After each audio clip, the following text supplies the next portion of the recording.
donc bonsoir à tous et bienvenue pour ce nouveau meet-up astrophysique. Donc cette fois dédié au voyage dans le temps, un meet-up qui était attendu assez impatiemment par certaines personnes. Donc voilà, c'est le jour, donc je vais vous présenter tout ça. Donc merci. Pour vous faire une petite introduction d'abord un petit disclaimer, parce que c'est un sujet qui est quand même assez large, avec plein d'idées reçues, de théories, de la fiction aussi. Donc juste pour cadrer un petit peu les choses, pendant ce meet-up, je vais vous parler pas mal de physique. Je vais vous parler donc de voyage dans le temps et d'effets temporels, mais je dirais de manière assez pragmatique. C'est-à-dire, je vais m'arrêter surtout à des théories, notamment la théorie de la relativité, qui ont été vraiment démontrées et qui ont aussi un impact sur notre vie de tous les jours. Et je ne parlerai pas de, par exemple, la théorie tout ce qui est la physique quantique ou d'autres théories, par exemple de théorie des cordes qui essaye d'aller un peu plus loin que la relativité générale, mais qui reste encore du domaine parfois de la supposition. Je vais rester surtout axé sur la relativité qui, elle, a vraiment été démontrée et a un impact, je vous en parlerai, sur notre vie quotidienne. Parce que si vous posez la question, oui, les voyages dans le temps, c'est pas forcément juste de la science-fiction, je vais vous expliquer tout ça.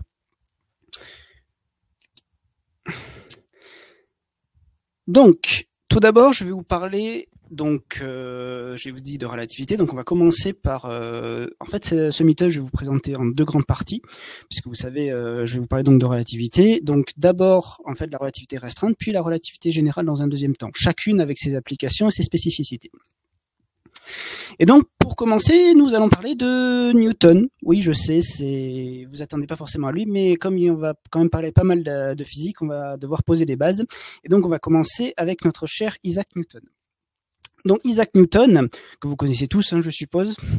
Donc notre histoire, en fait, avec lui commence à Londres, puisque en 1687, ce cher Isaac va publier son ouvrage majeur, nommé Les principes mathématiques de la physique naturelle. Clic. Merci. Donc que vous voyez ici.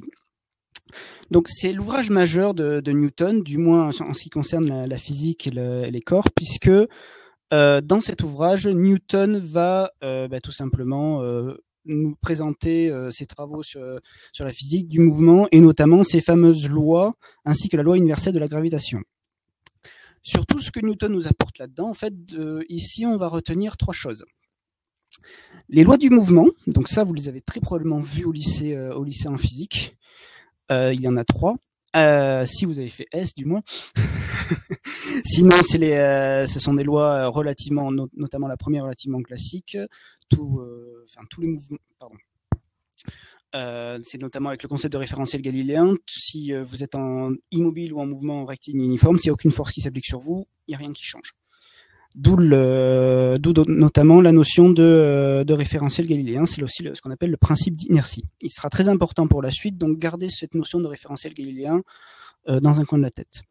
Le deuxième point qu'on va voir très vite, c'est l'addition des vitesses, que je vais vous montrer juste après, et la loi de la gravitation, donc ça que vous devez connaître. Plus des objets sont massifs et proches, et plus ils s'attirent.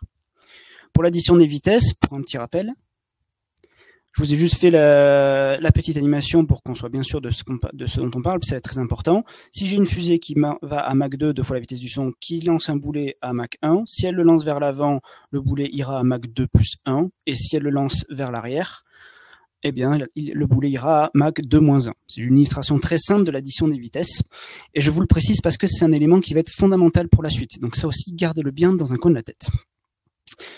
Nous continuons notre périple sur les physiciens avec Maxwell, donc James Clerk Maxwell.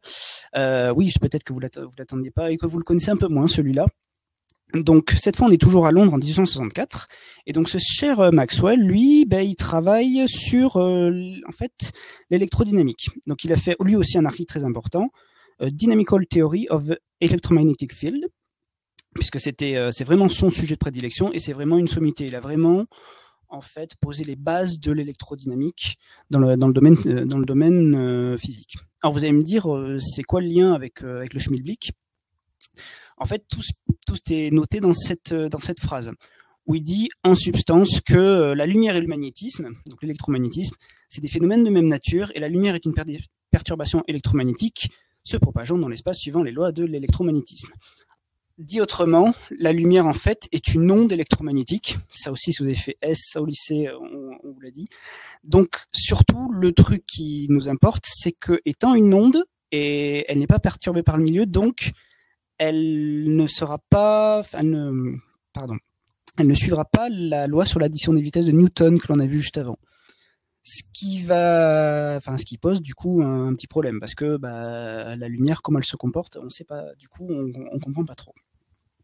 C'était à ce moment-là qu'arrive enfin Einstein. Hop, petit clic pour sa photo, pour la chère Albert, qui donc arrive lui au début du XXe siècle. Donc c'est à ce moment où le principe de la relativité, on se pose beaucoup de questions. Donc grâce aux travaux notamment de Maxwell, lui, il va poser en 1905, donc dans le journal Annalen der Physik, un article, lui aussi très important, qui s'appelle De l'électrodynamique des corps en mouvement. Je vous passe le nom en allemand parce que mon allemand est nul. Voilà. Et cet article est très célèbre parce qu'il pose en fait les postulats de la relativité restreinte qu'on vous a affichés à l'écran.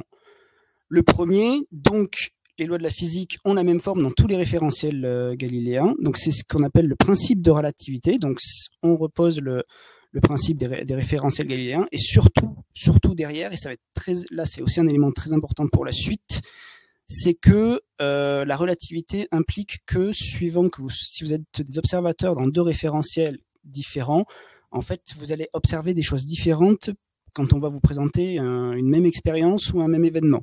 Et c'est là-dessus qu'on va complètement se baser pour nos expériences à nous. Et la deuxième, qui résout en fait le problème que l'on a avant, c'est que la vitesse de la lumière a la même valeur dans tous les référentiels, indépendamment de la vitesse de la source.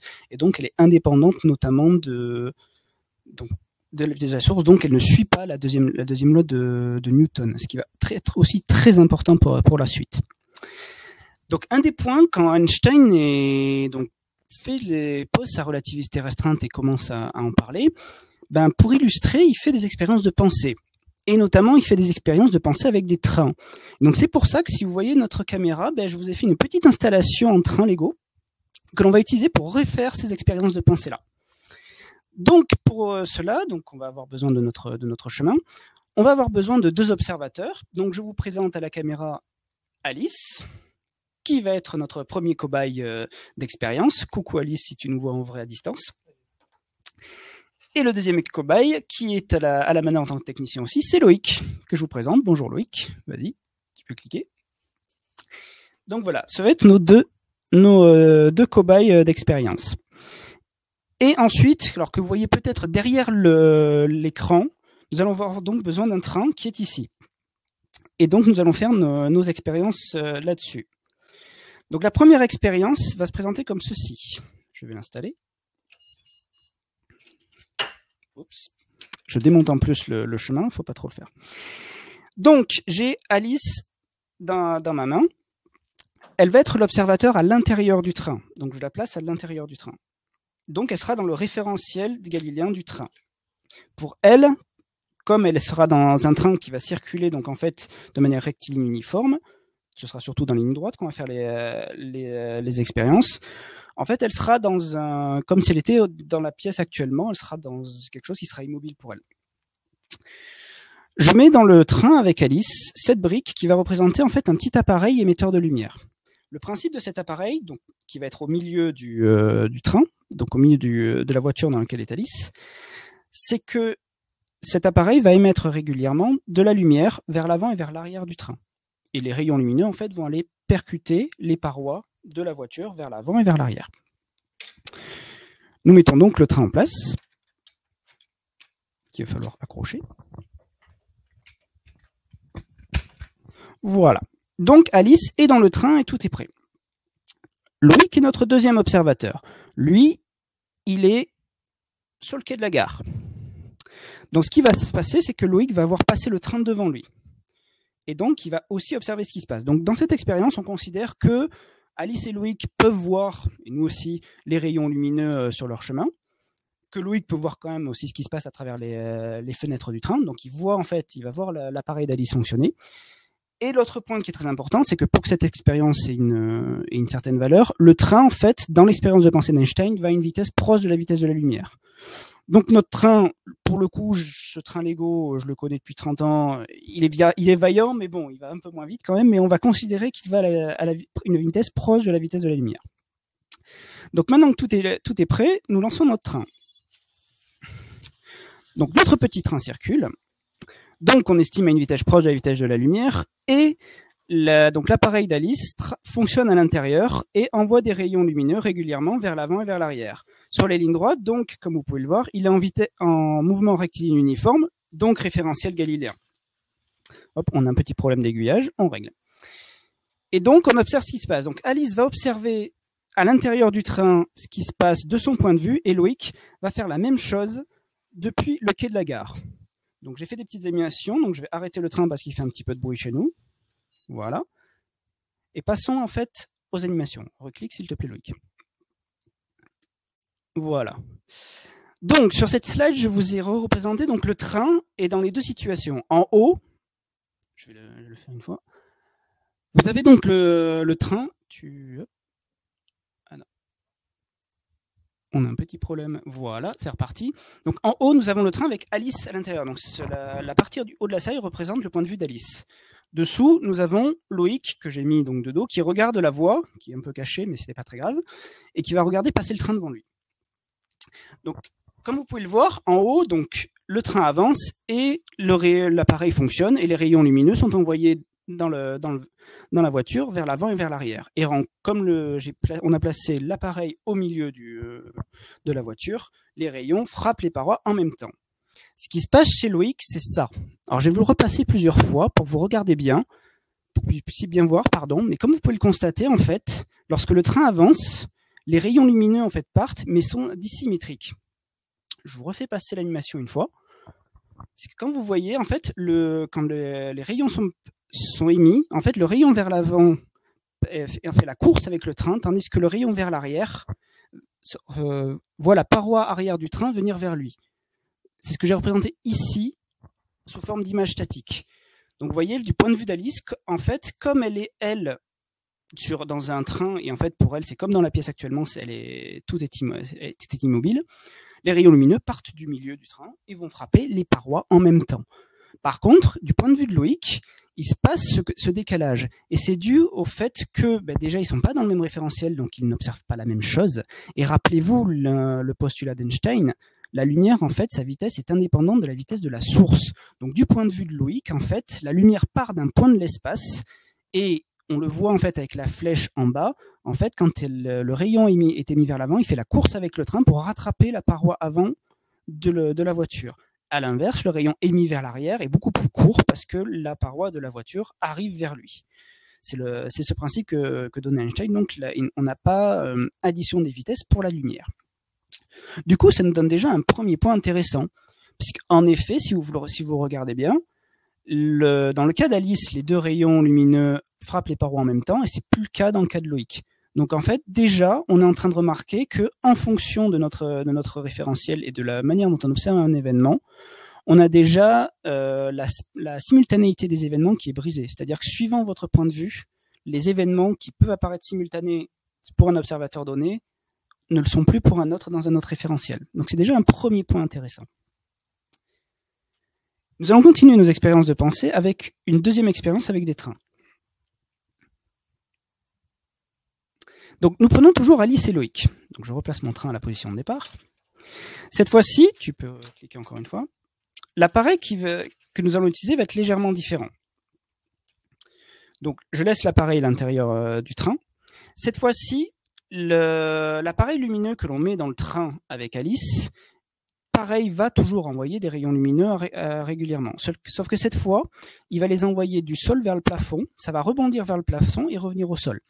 Et ceci de manière régulière. Tu peux appuyer. Encore une fois. Et donc, nous allons avoir en fait ce fonctionnement-ci où le rayon lumineux en fait, va faire des allers-retours de haut en bas régulièrement. On peut dire par exemple toutes les secondes. Donc, en fait, cet appareil va fonctionner comme une horloge lumineuse qui va compter les secondes au fur et à mesure que le temps passe. Cette fois, ce qu'on va faire, c'est qu'on va prendre, alors moi je prends cette brique-là, qui va représenter en fait le même appareil que l'on va mettre à côté de Loïc cette fois. donc sur le quai de la gare à côté de lui.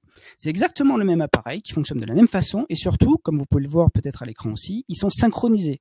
C'est-à-dire que les deux horloges fonctionnent exactement pareil et sont réglées de manière totalement synchrone, elles pulsent en même temps. Donc ce que nous faisons, nous installons tout ça et nous allons donc refaire fonctionner notre train. Donc pas de souci, tout fonctionne pareillement. Nous allons encore avoir Alice à l'intérieur du train qui va observer ce qui se passe dedans. Donc toujours pareil, un référentiel fixe pour elle. Et Loïc, quand le train passe devant lui, eh bien, il va voir ce qui se passe avec un train qui avance sur un autre référentiel en mouvement rectiligne uniforme. Donc nous passons à la slide suivante pour vous montrer ça sous forme d'animation. Donc même chose, vous avez en haut, je vais reprendre la main, nous avons en haut toujours le point de vue d'Alice à l'intérieur du train, en bas celui de Loïc sur le quai. Et maintenant il se passe ceci. Donc, du point de vue d'Alice, nous avons notre rayon lumineux qui fait ses allers-retours de haut en bas, très bien. Et si vous remarquez, du côté de Loïc, comme tout à l'heure, le rayon lumineux, lorsqu'il est émis, comme notre train va toujours très très vite par rapport à la vitesse de la lumière, il fait toujours la course avec le train. Sauf que cette fois-ci, notre rayon lumineux, il fait toujours ses allers-retours de haut en bas. Donc, ça donne en fait cette trajectoire, en fait, un triangle que Loïc va voir passer de son point de vue. Et c'est là qu'on a un paradoxe. Je vous ai dit que les appareils, donc cet appareil que Alice a dans le train, c'est une horloge. Donc elle compte le temps. Donc on a dit, il fait environ un aller-retour toutes les secondes. Le truc, c'est qu'en haut, elle fait un aller-retour haut en bas en 1 seconde. Et du point de vue de Loïc, elle fait un aller-retour, mais en triangle, toujours en 1 seconde, puisque c'est toujours le même appareil et qu'Alice n'a pas changé le réglage. D'où un paradoxe. Comment en fait, notre rayon lumineux, comme il a toujours une vitesse constante, on rappelle, deuxième postulat de notre cher Einstein, comment en fait on peut avoir ces deux situations-là où en haut il fait un chemin, la lumière fait un chemin assez court et en bas elle fait un chemin beaucoup plus long, dans le même temps et avec la même vitesse. La réponse à ce paradoxe que nous donne Einstein avec la relativité restreinte, c'est qu'en fait la seconde d'Alice n'est plus tout à fait la même. Alors elle, si elle a une montre à la main, elle verra toujours les secondes ticker normalement et le temps s'écouler normalement. Mais en fait, quand elle est en mouvement, le temps pour le train ralentit. C'est ce qu'on appelle la dilatation temporelle due à la relativité restreinte. En fait, plus vous allez vite dans l'espace, plus l'écoulement du temps va ralentir pour vous. Et c'est ça qui explique le paradoxe. C'est qu'en fait, Alice voit toujours le rayon lumineux faire ses pulsations de haut en bas en 1 seconde, mais sa seconde est devenue beaucoup plus lente que celle de Loïc. Et la preuve de ça, si on passe à la slide suivante, c'est que lorsque le train s'arrête, je l'ai arrêté devant la gare, et que l'on compare les horloges d'Alice et de Loïc, à partir de maintenant, elles sont désynchronisées, et si on compare en fait le temps qui s'est écoulé, celle d'Alice est en retard par rapport à celle de Loïc. Et donc, c'est l'effet de la dilatation temporelle due, en fait, à la relativité. Mais du coup, si le temps d'Alice, si l'horloge d'Alice est en retard, et si on la laisse circuler dans le train suffisamment longtemps, ça signifie que du côté de Loïc, le temps passe beaucoup plus vite. Donc si Alice regarde par la fenêtre, en fait, elle va voir le temps qui se passe dans le paysage passer beaucoup plus vite. Par exemple, le soleil se coucher très vite et se relever très très vite, comme quand vous faites l'option passer le temps dans un jeu vidéo. Mais du coup, ça signifie qu'en faisant cela, quand Alice descend du train, elle a voyagé dans le futur. Je vois que Loïc à côté de moi est un petit peu perplexe. Je le réexplique. En fait, ce qu'Einstein nous explique avec la relativité, c'est lorsque vous vous déplacez dans l'espace, en fait, vous vous déplacez moins vite dans le temps. Donc, plus vous allez vite dans l'espace, donc pour ça, quand je prends un train qui va très vite, quasiment à la vitesse de la lumière, plus vous allez vite dans l'espace, moins vous allez vite dans le temps. Donc, c'est pas que vous voyez les secondes ralentir, c'est que votre seconde, en fait, de manière absolue, est plus lente que les secondes à l'extérieur de votre train. De ce fait, si vous prenez en fait un train pendant très longtemps, le temps passant moins vite qu'à l'extérieur, en fait, vous faites un bond dans le temps, vous faites un bond dans le futur. Donc c'est cool parce qu'en fait, on vient de découvrir notre première façon de voyager dans le temps. Alors deux petites choses cependant. Premièrement, vous ne pouvez voyager que dans le futur avec cette façon-là. Puisque l'un des autres éléments qu'Einstein nous dit, c'est que la lumière, sa vitesse, c'est un absolu. Donc si vous prenez toujours notre espérance de pensée et que vous la tirez jusqu'au bout, c'est-à-dire que vous faites aller le train carrément à la vitesse de la lumière, notre rayon lumineux, ben, il va complètement s'horizontaliser parce qu'en faisant la course avec le train, il ne le rattrapera jamais et il s'arrêtera. Donc en fait, le temps carrément pour Alice s'arrêtera. Donc, enfin, pour elle, elle n'aura pas l'impression, mais ça veut dire qu'elle fera un bond dans le futur extrêmement rapide. Mais elle ne pourra pas aller plus loin, c'est-à-dire on ne peut pas espérer retourner dans le passé avec cette technique. Mais bon, c'est quand même génial. On peut se dire, on peut voyager dans le futur. Donc on va tester d'exploiter ça. Mais c'est là que vont revenir quelques problèmes pratiques. Donc, nous prenons comme exemple toujours Alice et Loïc. Donc cette fois, je les ai équipés d'un scaphandre d'astronaute, puisque pour aller vite comme ça, il faut quand même une fusée spatiale. Donc ils vont aller dans l'espace, mais alors je vais considérer juste Alice et Loïc et leur scaphandre. Donc je vais considérer tous les deux tout seuls que ça va faire environ 200 kg. Petit clic. Oui, parce que les combinaisons spatiales, elles sont quand même très grosses. Hein. Donc voilà. Pour que vous fassiez un bond dans le futur quand même suffisamment conséquent, on va estimer que je vais essayer de vous envoyer à 95% de la vitesse de la lumière. Et donc pour cela, il nous faut une certaine quantité d'énergie. Et donc la formule que vous voyez apparaître, vous l'attendiez peut-être beaucoup, c'est la fameuse formule d'Einstein, E égale mc2, c'est la formule d'équivalence masse-énergie. Elle vous permet de calculer pour une masse donnée et une vitesse donnée l'énergie en fait qui correspond. Alors il faut savoir que cette formule-là, que vous voyez, que vous connaissez tous, hein, je pense, en fait c'est pas la vraie formule. Et pendant tout ce temps, on vous a menti. La vraie formule, c'est celle-là. Voilà, c'est de suite beaucoup plus moche. En fait, ce qui se passe, c'est que si vous voyez le terme moche avec une racine carrée et une fraction, en fait, si vous prenez V et C à peu près égales, donc quand vous allez quasiment à la vitesse de la lumière, en fait, tout ce terme à droite devient égal à devient très différent de 1. Si V est très petit, en fait, tout ce qui est à droite vaut 1, donc on fait l'approximation, mais quand V devient comparable à la vitesse de la lumière, vous ne pouvez plus ignorer ce terme. Donc c'est pour ça que E égale mc2, oui c'est vrai dans la vie de tous les jours, parce qu'en voiture, à pied ou à vélo, voilà, vous allez très lentement par rapport à la vitesse de la lumière. Dans notre expérience, on ne peut pas. Donc il faut utiliser cette formule pour calculer l'énergie pour envoyer Alice et Loïc dans le futur. Donc j'ai fait le calcul pour vous, et ça donne beaucoup. Donc comme je suppose que cette quantité ne correspondra à personne, j'ai fait une petite comparaison. C'est l'équivalent de 830 réacteurs nucléaires qui tournent à fond pendant 1 an. Juste pour Alice et Loïc et leur combinaison spatiale, c'est-à-dire ils font 200 kg, et rien que pour ça, il faut 830 réacteurs nucléaires qui tournent à fond pendant 1 an pour 95% de la vitesse de la lumière. Alors pour information, des réacteurs nucléaires, à date, il y en a 444 qui tournent dans le monde. Donc c'est 2 fois la production nucléaire mondiale pendant 1 an juste pour eux deux. Et tout seul, j'ai pris qui faisait 200 kg. Ma voiture, c'est une petite voiture, elle fait 1 tonne. Un Rafale, l'avion de chasse, c'est 10, et la navette spatiale en faisait 70 tonnes. Je vous laisse multiplier, imaginez l'énergie qu'il faut pour envoyer une navette spatiale dans le futur.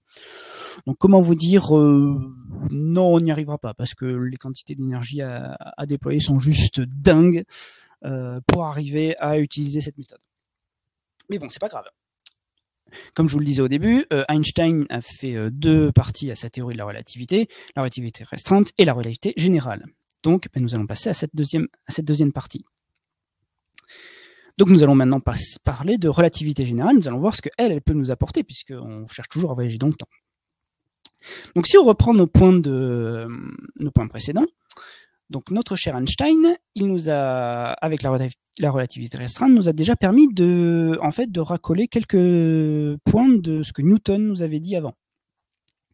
Notamment, puisque donc on avait un problème, Newton et l'électromagnétisme de Maxwell n'étaient pas raccord, et Einstein, en fait, a permis de résoudre les contradictions, donc notamment sur les lois du mouvement, sur l'addition des vitesses, donc on l'a vu en disant que la vitesse de lumière, en fait, était unique, quelle que soit la vitesse de la source.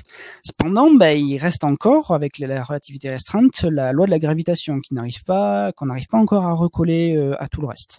C'est pour ça qu'Einstein, en fait, au bout de 10 ans, en fait, complété sa théorie et qui est devenue la théorie de la relativité générale, qui a permis d'expliquer, en fait, le principe de la gravitation que Newton nous avait donné, où, en fait, il y a une notion d'espace-temps et les masses déforment l'espace-temps et c'est ce qui provoque la gravitation. Alors, pour nos expériences de voyage dans le temps, donc comme la relativité générale est quand même beaucoup plus complexe, je m'arrêterai à 2 notions qui vont être utiles pour nos expériences. La première, c'est la notion de spectateur privilégié, et la deuxième, ça va être la notion de principe d'équivalence. Donc la notion de spectateur privilégié, c'est assez, on peut l'avoir, ça va être assez simple. C'est Alice et Loïc qui sont enfin c'est surtout Alice en fait qui est notre spectateur privilégié. On voit déjà la vidéo, c'est un peu moche parce que j'avais une petite animation en dessous. Vas-y. Et il la met tout de suite. Bon. Donc on va peut-être pas pouvoir voir les animations que j'avais au-dessus. En fait, ce que je voulais vous montrer, tu peux mettre la vidéo, lance-la. En fait, je vais faire avec. Le principe de c'est qu'un équivalent, c'est que tout comme le... Alors, on va couper le son ici. Voilà. Ce qui se passe, en fait, c'est que donc, là, vous le voir avec Thomas Pesquet. En fait, si on le prenait lui ou Alice et qu'on les mettait dans une cage d'ascenseur que l'on jette, en fait, tout se mettrait à flotter dans sa chute. C'est une balle, par exemple, en plastique, qui flottait à l'intérieur de la cage. Donc, en fait, cette situation, c'est la même que lorsque vous êtes totalement à distance de l'espace. Il n'y a aucune gravitation qui vous affecte. Tout flotte et vous n'êtes attiré nulle part. En fait, c'est exactement ce que l'on voit avec Thomas Pesquet dans l'ISS. Puisque là, on peut se dire, bah, oui, il est dans l'espace, l'ISS, presque. Et bah oui, il n'y a aucune gravité qui s'applique à lui, il flotte, etc. Ce qui se passe, c'est que comme il est en orbite, il est en chute libre. Mais l'orbite, en fait, c'est une chute libre permanente. Vous allez tellement vite que le sol se dérobe sous vos pieds avec la courbure de la Terre avant que vous ayez le temps de tomber. Donc, en fait, Thomas Pesquet est en chute libre. Mais comme vous pouvez le voir en direct, aucun repère extérieur, etc. Et même nous, avec la caméra, on peut dire, on peut dire que nous sommes très loin de la gravité. Donc, en fait, Thomas Pesquet est ce qu'on appelle un observateur privilégié, c'est-à-dire qu'il peut faire les observations de cette situation un petit peu floue. En fait, une situation de chute libre, c'est la même chose. Et en fait, on a aussi ce qu'on appelle le principe d'équivalence, c'est-à-dire que les deux situations, la chute libre et être très loin de l'espace sans gravitation, dans les deux cas, on observe la même chose, comme on peut le voir à l'écran. Donc c'est là-dessus qu'on va jouer. Donc on va essayer de passer à la suivante. Mais voilà, il faut donc c'est le petit problème de la présentation. On doit quitter la slide pour la remettre. Donc c'est la slide, voilà, celle-ci.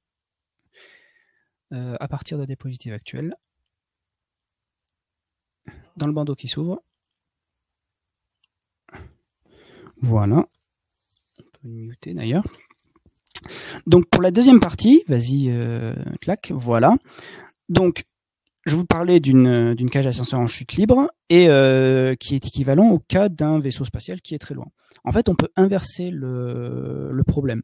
Si je pose la cage d'ascenseur avec Alice dedans et avec qui tient sa balle à la main, si elle lâche la balle, tu peux cliquer, bah, la balle tombe au sol normalement. Donc là, elle le fait plusieurs fois.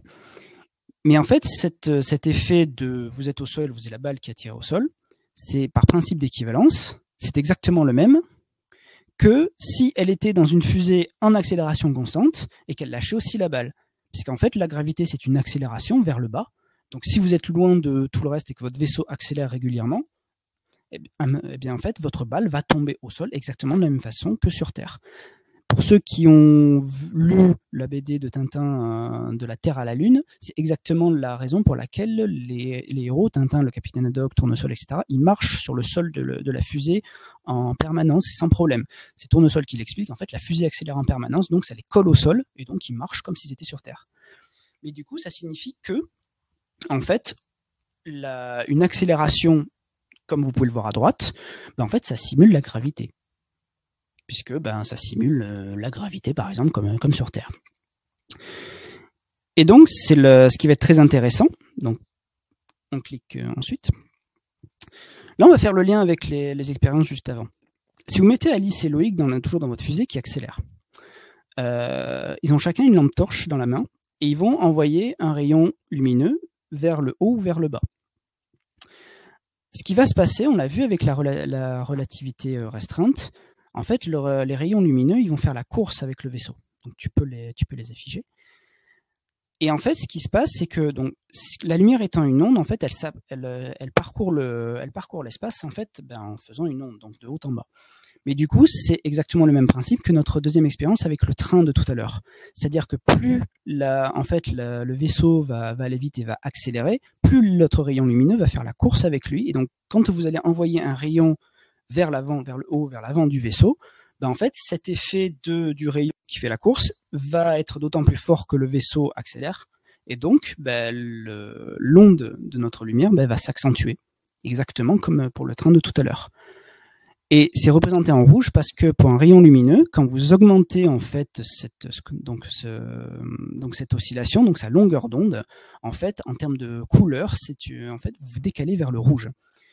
Et donc c'est pour ça que lorsque Loïc va tirer son rayon vers le haut de la fusée, comme la fusée accélère vers le haut, le rayon lumineux fait la course avec la fusée à l'intérieur et donc sa longueur d'onde va augmenter et il va y avoir un décalage vers le rouge. Alice va avoir une lumière plus rouge. À l'inverse, si Alice tire un rayon de lumière vers le bas, comme il y a l'effet inverse qui se produit, en fait, il va y avoir un décalage vers le bleu. Et donc ça, c'est un effet intéressant, c'est le décalage vers le rouge gravitationnel que nous donne la relativité générale. Mais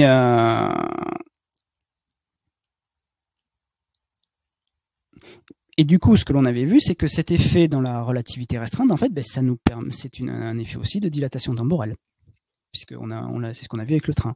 Donc en fait, ce qui se passe, c'est que ce que nous dit la relativité générale, c'est qu'en fait, quand vous êtes soumis à un champ gravitationnel, donc une forme d'accélération, en fait, il se passe exactement la même chose que pendant la relativité restreinte, c'est-à-dire que plus vous vous trouvez proche d'un champ gravitationnel important, plus le temps se dilate. Alors si ça parle à certains, de manière très simple, est-ce que tu as vu Interstellar? Oui. C'est exactement ce qui se passe dans Interstellar. Quand ils sont proches du trou noir, en fait, ils atterrissent sur une planète, ils y passent 1 heure, et quand ils redécollent pour rejoindre la station, sur la station, il s'est passé 27 ans. Mais c'est exactement ce principe-là. Comme le trou noir, en fait, a une gravité énorme, en fait, ça provoque un effet de dilatation temporelle gigantesque. Et en fait, l'explication, donc j'ai passé des heures à lire Wikipédia pour cette partie-là. En fait, c'est ce lien entre relativité restreinte et générale qui l'explique. En fait, avec l'accélération, tu l'expliques toujours avec la lumière et sa vitesse fixe. Plus tu as cette force d'accélération, en fait, plus la lumière, tu le vois avec la lumière, en fait, elle a du mal, elle fait ce décalage. Et en fait, ça traduit aussi une dilatation temporelle. De la même manière que dans le train, en fait. C'est le même phénomène qui s'applique. Du coup, pour exploiter, on peut faire comme Interstellar. On peut aller juste trouver un trou noir pour proche et je l'ai animé rapidement, faire exactement comme dans le film. Tu peux cliquer, il suffit de s'approcher d'un trou noir, puis de s'en éloigner et en fait, avec la simple différence de gravité, on aura fait un bond dans le temps. Ça aussi, c'est cool. Alors le truc qui est moins cool, c'est que toujours pareil, on ne peut aller que dans le futur avec cette méthode, parce que c'est basé un peu sur la même physique que tout à l'heure. Et puis l'autre problème, c'est qu'il faut un trou noir. Parce que il nous faut quand même une source de gravité suffisamment importante. Et le premier trou noir, du moins le trou noir le plus proche de nous, il est dans la constellation de la Licorne. Il s'appelle la Licorne d'ailleurs. Il a son nom. C'est le compagnon d'une étoile, d'une géante rouge. Et il est à 1500 années-lumière de distance. Donc comment vous dire que certes c'est beaucoup plus proche que le trou noir du centre de la galaxie qui lui est à plus de 26 000, mais bon c'est pas à la porte à côté non plus, donc ça va être un peu raté aussi pour utiliser cette méthode pour voyager dans le temps. Par contre, un point qui là est très intéressant et qui va être assez rigolo, cet effet relativiste de la gravité, par contre, on en subit les effets tous les jours. Typiquement, là tout de suite, je suis sur une mission, je travaille sur un projet qui s'appelle EGNOS. Donc EGNOS, c'est un projet qui vise à corriger les signaux GPS pour des applications, par exemple, les avions, ils ont besoin d'un signal GPS particulièrement précis pour pouvoir s'orienter, se diriger. Dans les attributions d'EGNOS, il faut corriger les effets relativistes parce que comme les satellites, ils sont en orbite très haut, ils vont très vite, donc ils subissent la relativité restreinte. Et comme ils sont très hauts, ils n'ont pas la même gravité que nous sur Terre, ils subissent les effets de la relativité générale aussi. Et donc en fait, leur horloge intégrée subit un décalage dû à la dilatation temporelle de la relativité. Et donc le projet sur lequel je travaille, un de ses objectifs, pas le mien malheureusement, mais un des objectifs, c'est de corriger ce problème-là. Typiquement, c'est l'une des choses qui nous impacte au quotidien. Et une dernière parenthèse, ça que j'ai vu ce matin dans un article du Monde. Vous savez qu'on va essayer de retourner sur la Lune récemment.